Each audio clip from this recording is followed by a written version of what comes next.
Before we dive in, check out this cocky Morgan. Over here, Dan is shown up at Lace Mom's little shop to stir things up. The two were busy cleaning up after the fire, but just one glance at Dan told us it was definitely. Sure enough, after reopening, two crooked cops drove off customers and demanded protection money.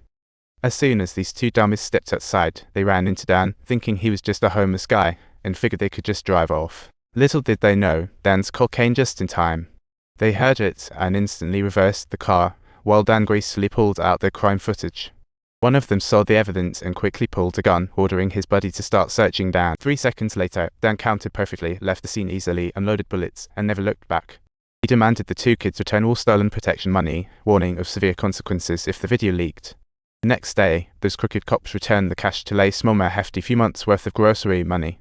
After putting an end to the rogue cops' harassment, Leif returned to work and, thanks to Dan, scored a promotion to full-time security. Morgan dug up that all rival gangs were innocent, but a shadowy figure named Dan on the day of the incident piqued his curiosity. The next day, Morgan tracked down Alina Zbistai, dying to squeeze some info about missing Alina from her lips. Terrified friend spilled that someone had indeed asked her questions at the hospital that day. After getting the juicy deets, Morgan handed her a glass of water to moisten her throat, then wrapped things up with an efficient method to ensure she never spoke again. Meanwhile, Dan was unaware of the unfolding drama, busy in the factory, until he stumbled upon a young robber at the cashier's. To protect Jenny, he reluctantly handed over the cash, all the while thinking how juvenile this young robber was. Then the punk had the nerve to ask Jenny for her ring, and Dan was internally like, "Where do you get off with that request?" Seeing kids enter, Dan avoided trouble, telling Jenny to hand over the ring. After the heist, Dan smoothly strolled out, casually memorizing her license plate before returning to the factory to grab a hammer. The next day, Jenny found her ring in the cash register, while Dan gleefully cleaned off the blood-stained hammer. Grinning from me, handling these minor nuisances was a breeze for Dan, but he suddenly sensed an ominous energy hanging in the air. Cautiously opening the door, he was greeted by Morgan, who was play-acting as the FBI investigating a massacre. Morgan flashed him pictures of the friend's murder, attempting to rattle him. Dan saw through him, thinking amateur. Mobster. Think him clueless. Dan was once a top CIA assassin, easily handling Morgan's threats. "Stop faking. Let's have a real fight," Dan said bluntly. Morgan knew he was no match and chose to retreat. With a plan already forming in his mind, the next day Dan started setting up hidden cameras around the house. Morgan was also digging into Dan's background, but all he found was a trail of false leads. That night, a worker walked into the diner, but Dan's keen eye caught on the guy was a hitman, and he couldn't let him slip away. At that moment, a man brandishing a submachine gun stormed up to Dan, demanding he get in the car. Everything unfolded under Morgan's watchful gaze, but the scene wasn't what he expected. In the next moment, Dan strode out of the diner like he owned the place. Dan took out his phone to photograph Morgan. When his goons jumped out to grab him, Dan was prepared and quickly took one down. He casually snatched the guy's phone, while Morgan and his crew raced to Dan's place, unaware that Dan was busy patching up a wound.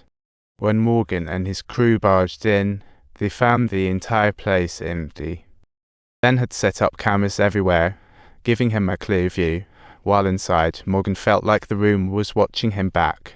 Realizing that Dan wasn't the kind of person they could handle, Morgan resolved to gather a squad of mercenaries.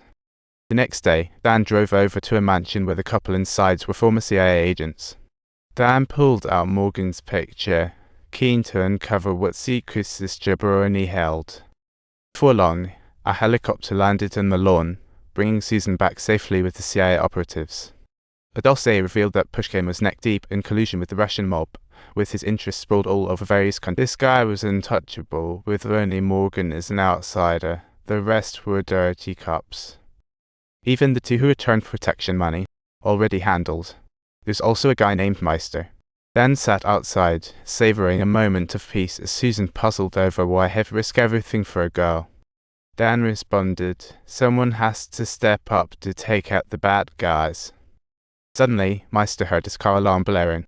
Cautiously armed, he tiptoed into the garage, only to discover a suspicious tube inside his car.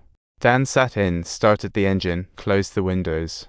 His mods-made exhaust fumes quickly filled the car. With no way out, Meister resorted to cursing, his bravado quickly fading. Dan didn't want to kill him, just played around a bit before breaking his mental fortress. Then, Guided by a maestro, Dan entered Pushin's money laundering factory. However, Dan, in a surge of confidence, found himself trapped again.